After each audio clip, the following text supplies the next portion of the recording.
build an authentic relationship with themselves and with others that lead to growth, confidence, and impact. On cam ready in three, two, one. This is Unknown to Known, an on cam ready presentation. I'm Jamie Maglietta. Today's guest is an entrepreneur, CEO, and relentless advocate for building businesses rooted in authentic relationship. We're talking with Barb Betts. Now, Barb is so true to who she is, but she wasn't always. So we talk about her story of how she started to show up authentic as possible on camera, online. See, Barb has two challenges that she needed to overcome and embrace before she started to be her authentic self. She's dealing with hair loss and has had a port wine stain that she's masked since birth. Both of those challenges were things that she had to really accept about who she is before she started to show up confidently on camera. Barb has also worked with influential brands. She's a coach and she has experience in real estate. She dives into all of that in this conversation. So if you're enjoying what I'm offering here on Unknown to Known, be sure to subscribe on YouTube or follow this podcast on your podcasting platform of choice. If you love this conversation and you think of a friend, be sure to share it. Comment, like, do whatever you can to engage with this content. That will help us continue to build out shows that can help you and those that you think of when you listen to this show. So be sure to share it. And thank you so much for listening. Now, our conversation with Barb Betts. Thanks so much for being with us. Why don't you tell everyone what you've been up to lately? What I've been up to lately, oh my goodness, that's that a lot. Really just, continuing to build my speaking career and speak on a lot of stages, inspire a lot of audiences, impact as many humans as I can, and, just enjoying that growth and kind of change that's happened in my life over the past 5 years. So, what made you want to become a keynote speaker? So my speaking career actually started in the real estate industry. I've been in the real estate industry for 23 years. And about 15 years ago, I started getting asked to speak and train and give classes inside the real estate space. And I remember my very first one I ever did, probably about, I don't remember the exact date, but 2010, 2011 ish. And I remember a woman coming up to me, an older woman, and I didn't know her. She was in my office, but in real estate offices, we don't know everybody in our offices. And she came up to me and she said, "You should never go on another listing appointment again a day in your life." And I was kind of like, well, that was rude. But what she said after that is, you should be doing this forever. You should do this every day of your life. And I didn't really think about it back then or lean into it. But what I do know is that since I was 5 years old, or as long as I can remember, I've wanted to be a teacher.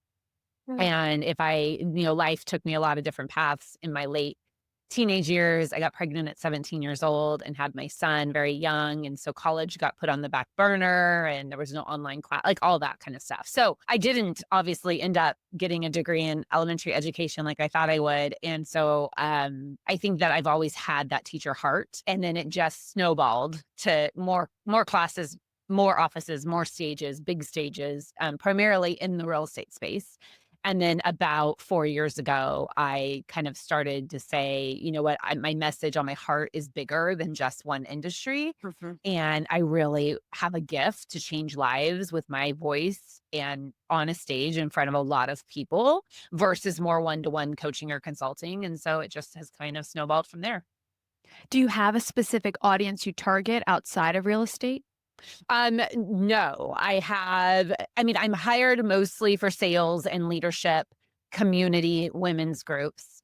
But I always say I would rather position myself as, if you have an audience who needs a transformation or needs to grow in the areas of growth, revenue, trust, collaboration, teamwork, and just build a better um, career and life path in the aspect of human connection and relationships, and understand human connection and relationships is what drives everything else in life, then I'm your girl. So I try not to get too specific into, because it can be financial services, it could be attorneys, it could be, I've done corporate salespeople, I've done industrial sales, like very, high end product based sales. I've done leadership, I've done women's, I've done associations. So it really I always say relationships are human. This is a Mhm. human conversation. And so the audience specificity really doesn't matter to me and matters the outcome that they're looking for. I love that. And that really helps you as you're listening to this conversation get a better sense of where she's coming from. I want to make sure that we do talk about some of those frameworks that you bring up in your talks. But before we do, I really just wanted to focus on the beginning here. You're on this journey from unknown to known. But in the real estate circle, you're kind of becoming known. So what is known to you? What is going to be that end goal of success? What does it look like? You know, I think that being known to me is almost probably a completely different definition than your audience is expecting me to say or you even expecting me to say, because I think being known, the reason I've become well known, the reason my brand has grown the way it has, is not because of just more social media content or putting myself out there in the world or more stages. The reason I've become more well known is because I figured out how to be known to myself and really figured out this relationship with myself that I now know, is the catapult for all other relationships in life and success in life. So for me, it was about doing the inner work, about figuring out how to show up authentic and real and human and relatable. And so that caused my exposure to grow because people were attracted to it. And then when And people that are attracted to something, it's that multiplier effect. And that's what really changed in my life. I love that. And I've been following you on social media for years. And it all started because you were authentically opening up about your hair loss journey. And I was really focused on going gray at the time. So it was inspiring to see you being so public about that. And also your port wine stain that you've had since birth. Mhm. And recently I saw you were going through surgery for that. So Mhm. tell us about what you've been sharing online, and then I wanna also get into the challenges that they have Yeah. all placed in your life that you Yeah. had to overcome. I'm very clear with people that the version you see on stage now, the version you see on social media now, the confidence that you see now is not how I've always been. Because I want people to understand that this isn't a quick fix and this isn't something that, everyone just figures out how to do it. Some people do figure it out earlier in life. Some people are naturally more driven to just be real and authentic. And others of us, like the majority of, let's talk about specifically adults, have learned. I go in my keynotes, actually start my message out with where this really started for me. And this really started for me on the playground when I was a little girl. I was overweight, I was awkward, I was an only child, I had the port wine stain birthmark all over my face, my nickname was Barbie, I was not cute, I was not popular, I was the last picked for kickball, I wasn't invited to the sleepovers, and I ate lunch by myself more times than I can count. And back then, right, in the early 80s, bullying and making fun of kids was almost accepted. It was like, "Oh, Johnny, stop being mean to her." There was never any consequences, and I would argue that I hope today's generation doesn't have as much of that because it is taken much more seriously in schools and in education. But it wasn't in my world. So I was very lonely and very disconnected. And so I always tell audiences that I became a professional at fitting in at a very young age. I quickly figured out how to turn myself into whatever I needed to be in order to be accepted, because all I wanted was friends. And I tell people that when you go without something for so long in your life, like if you've ever spoken to somebody who's gone without food or shelter growing up, they will fight with every bone in their body to make sure they always have it going forward. And that's kind of what I've done in the relationship world of my life as I grew up into careers and adulthood. But when we talk about the playground and we talk about how we learned a lot of the masks that we wear, we learned it at childhood, right? We learned how to perform and protect to fit into groups and places that we wanted to be in. The problem is, as adults, we never put those down. And so I carried that kind of performance and protection into adulthood, into sales. And even though I looked confident on the outside, I hated who I was on the inside. And so my hair loss journey 5 years ago, well, my hair loss journey has been going on since I was 18, but my real unmasking of it all 5 years ago, when I came out, if you will, about it, Mhm. was the pivotal transformation in my life. It was the pivotal moment where I decided to take the mask off and stop pretending to be who I wasn't and be real and authentic and vulnerable and talk about the hair loss journey and talk about my transition into wearing human hair wigs every day of my life and being very public and open on social media. That changed my life. My friends always say I'm so much more confident now. And I always say that the confidence didn't happen just because I put hair on my head. The confidence happened because I finally decided to show up as me. And that's the transformation. And then the birthmark came more as a result of I don't care anymore. This is who I am. It's on my face for a reason. I have to deal with it, but I'm not going to hide behind it anymore because it doesn't make me any less than because I have this birthmark. But I used to think it did because it made me different. So, all that to say that the transformation really came when I dug deep inside and realized what authenticity really is and what showing up as your real self really looks like. And then when you do that, you attract others in a way that becomes truly infectious. And like I said before, it's changed my life. To relate and also to just connect with the audience, I've talked about this where I had this talk recently for a real estate community. It was a real event. And it was one of my first like big talks where I scripted it out and I wasn't ad libbing. I was trying to memorize this script. And I did that because I had this moment where I'm calling, I dip to black. So, like in television news, when you go to black on screen, there's so much chaos. No one knows what to do. Phones are ringing. Producers are freaking out. The anchor is like, what's going on? And you, as the producer in charge, have to get through all that mess, find what's clear, and say, whatever's coming next is where we're going, and we're going to figure it out. But you determine what's next.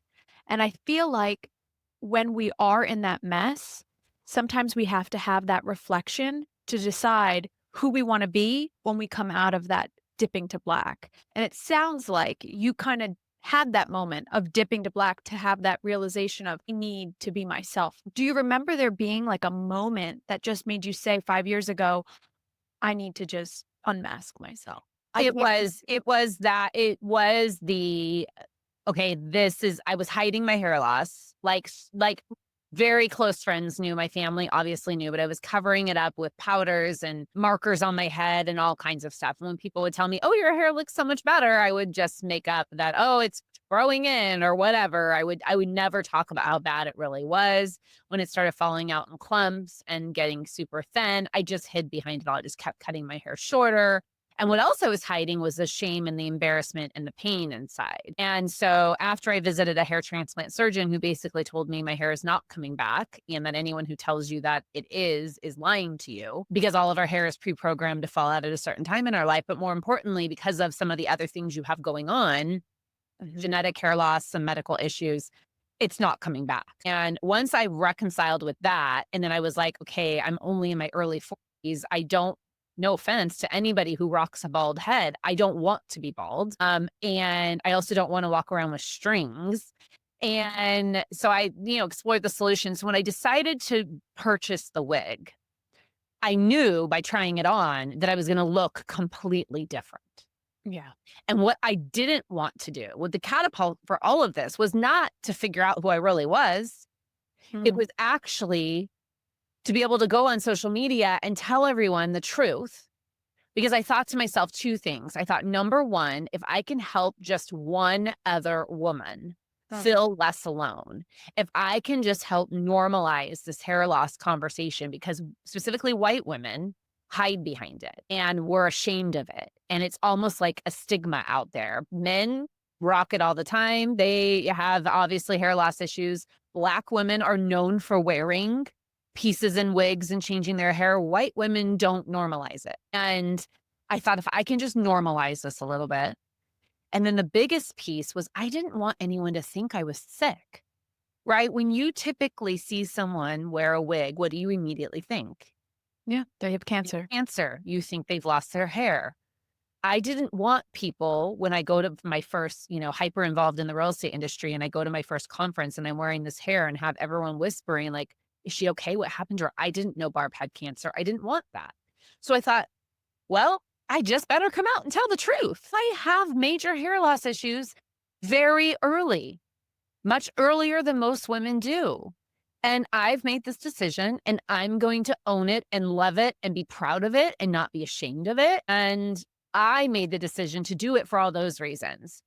What ended up happening was I realized how much it was empowering my authentic self. I then peeled down other layers of people pleasing and protection and hiding my voice and conforming to what other people want me to be and comparing myself. And all of that started to diminish because I was like, you know what? Turns out the real me is pretty darn cool and people are actually more attracted to it. And so then it's just been really a catapult the last 5 years. So you're creating confidence. You're encouraging others to do the same. You're showing up authentically and consistently, but also courageously. It takes a lot to do that, especially, when growth feels slow at times and you're like, okay, I'm putting myself out there, but I'm not seeing results. I want to make sure I'm impacting people. I'm mission driven. What is it? What's your process maybe when you're trying to show up and be camera ready that you decide what to show and what not to show? Yeah. So I think it's a couple things. I think first, it's defining authenticity for what it is, and everyone has a different definition of it. And it's the most overused, underexplained word on the planet. It was Merriam-Webster's word of the year in 2023, such a buzzword, right? For it to be called the word of the year, that's a big deal. Everyone's using it, but I don't think anybody really knows what it means. And I think my frustration with the word authenticity is that we put it in the container of just be authentic or just be yourself. What does that even mean? Mm. Right? And every audience I ask this to, I get a lot of like, yeah, what does it mean? And my mantra or my frustration with just be yourself is if you think about it, is very performative and very futuristic. I want to be a teacher. That's future me, right? I want to be fit and healthy. I'm not that right now. It's something I want to be. And there's nothing wrong with that word. But when we talk about it in the authenticity container, how can you put that in the future? You already are who you are. And so, what I tell audiences is that authenticity isn't about doing anything new. Authenticity isn't about being anybody.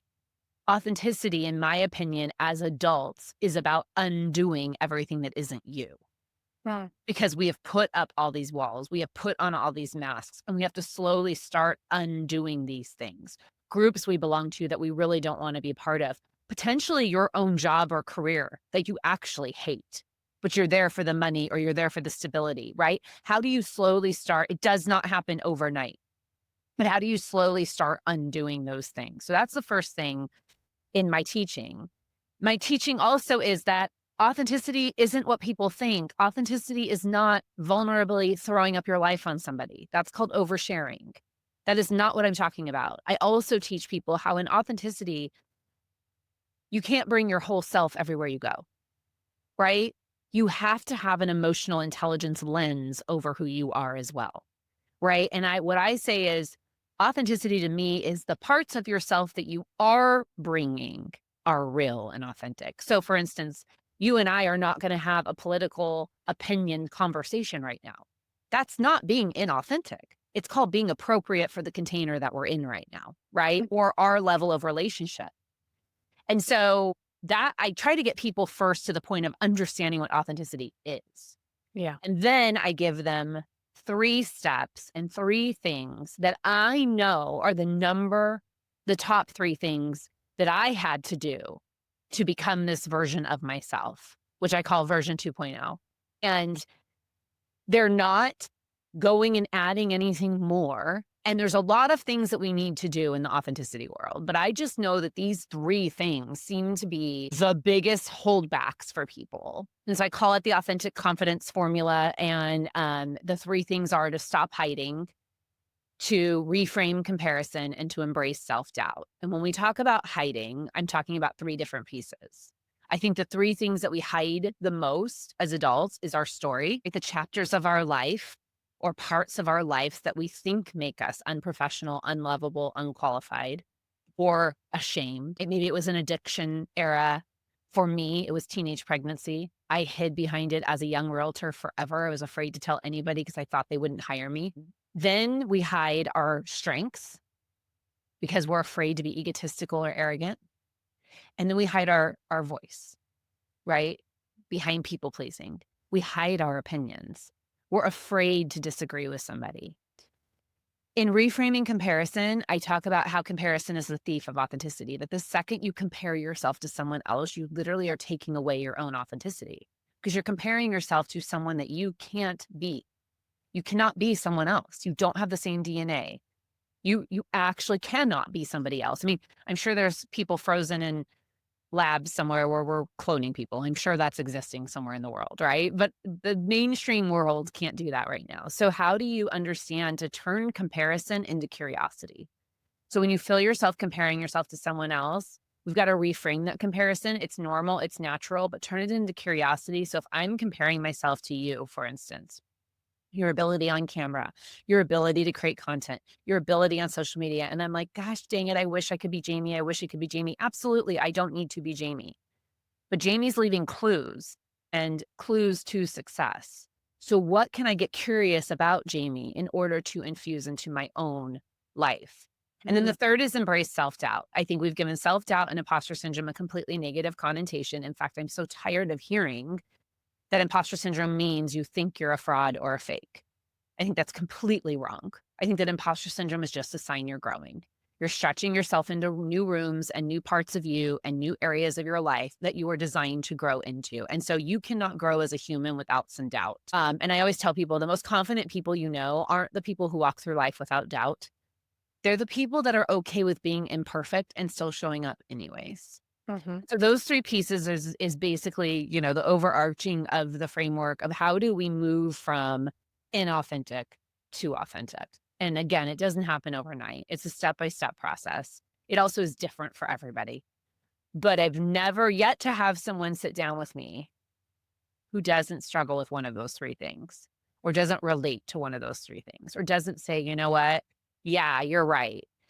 And then I also let people know that the most important thing and the most important part of this conversation is that you are the only one that knows you arrived, right? You are the only one that knows that I'm now really showing up as the authentic version of me. No one else can tell you that, right? And so I had a conversation yesterday with somebody who was like, you have to have somebody grab in and get you and tell you you've arrived. And I'm like, that's inauthentic, right? That's them projecting their opinion of who I am on me instead of who I really am.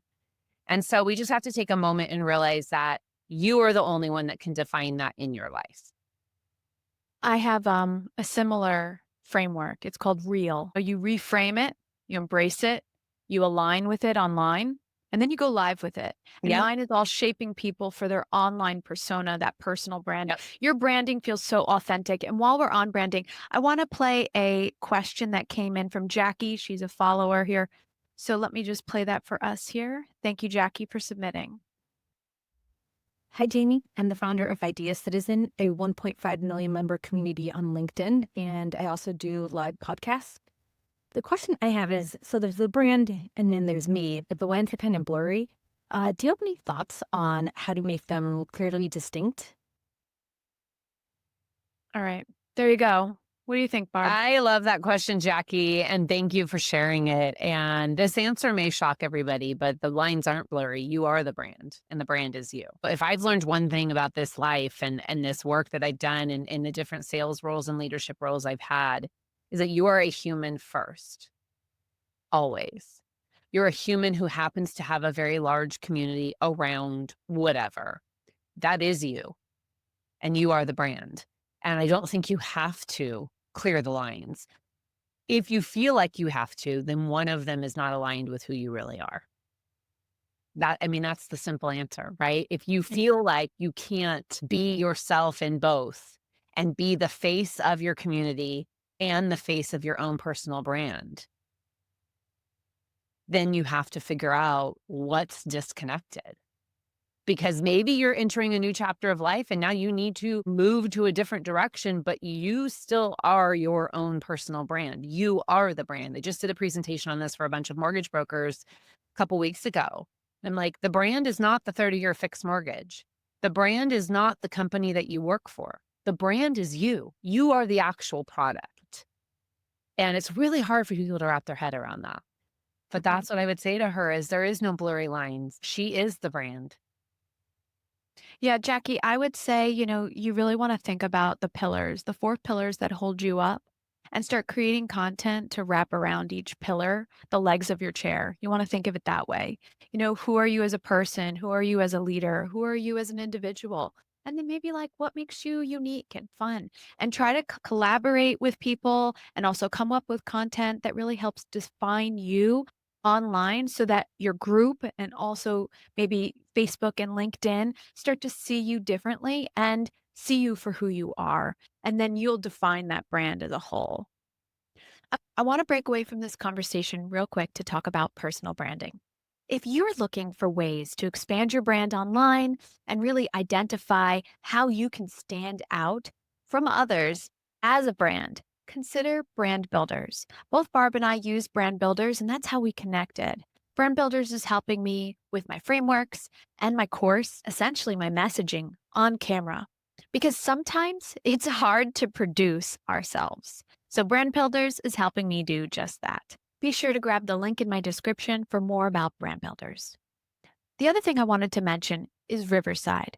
I use Riverside, it is my content creation platform of choice.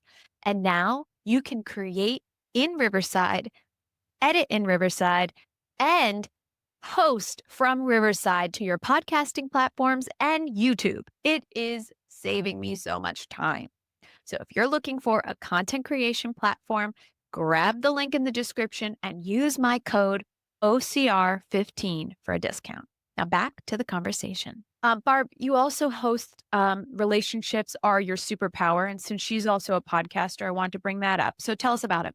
Yeah, relationships are your superpower. It's a podcast around my whole entire my overarching brand. Again, to Jackie's point, my brand is the relationship advantage, and that relationships are, in my opinion, three different buckets. The first is the relationship with yourself, which is the most important relationship we have, and the one I think we have to work on first. Then how do we build effective relationships with others? And then the third is how relationships make an impact.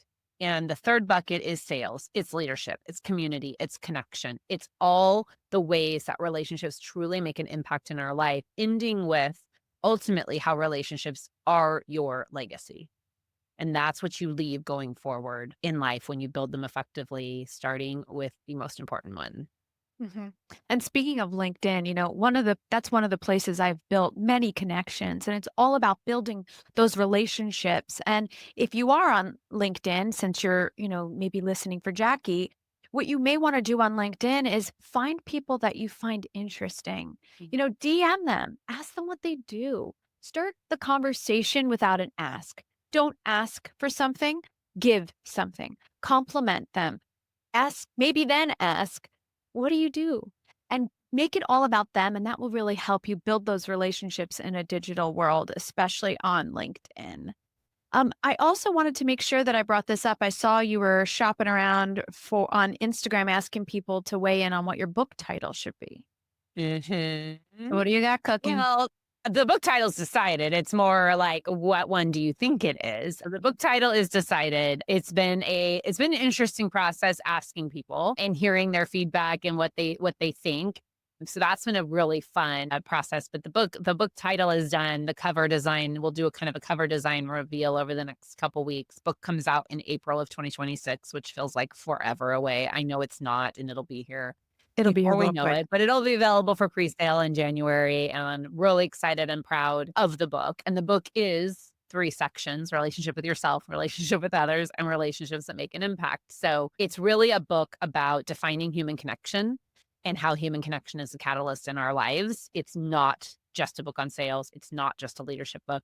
I wanted to write a book that a teacher could pick up, that a stay-at-home mom could pick up, that a salesperson, a leader, a CEO, a hairstylist, insert whatever you are. I wanted it to be a book that truly was about life and had some very tactical strategies for, certain people in business and leadership and sales and all the things. So How are you going about publishing it? Are you going traditional or hybrid, or which direction did you take? I took hybrid. It's expensive, right? It's not cheap to publish a book. Most people don't know that. But traditional, first of all, I don't necessarily have the following yet and the notoriety yet to really get a good advance on a book, which is really the only reason you would want to go traditional, because you're giving away your IP. You're giving away creative control. All of those things happen in traditional. So you got to have a big enough advance to make that really worth it. Where in hybrid, you retain all your rights, you retain all the control. And then there's obviously self-publishing, which is a great avenue. My thing with self-publishing is I wanted a hardcover press printed book. I didn't want a print on demand, that you're not sure the quality of. And self-publishing, what people don't know is that it's also very expensive, right? You have to hire your own editors, you have to hire your own cover design. And you might save a few dollars, but you don't save as much as you think you would. Yeah. For my author friends listening, I talk about this often. I've had a few authors on. It is a long haul to get to that book. And then once that book's out, you got to keep marketing it and selling it. Yeah. We had a conversation on with Allison Camerata. She was at CNN and Fox News Channel, two-time author. She gave some tips. Make sure you go to that episode for more on getting your book out there and marketing it. For those that are listening that can relate with your story, what would you say to them if they're still struggling with trying to put their authentic self out there and kind of take it on head on like you have? Yeah. I would say that it's give yourself grace, right? It can happen overnight if you make the decision, but it also is something that you might need to chip away at. I use Michelangelo's metaphor in my keynotes a lot. And if you ask Michelangelo how he created David, he will actually say, I didn't create David. I just chipped away at everything that wasn't David.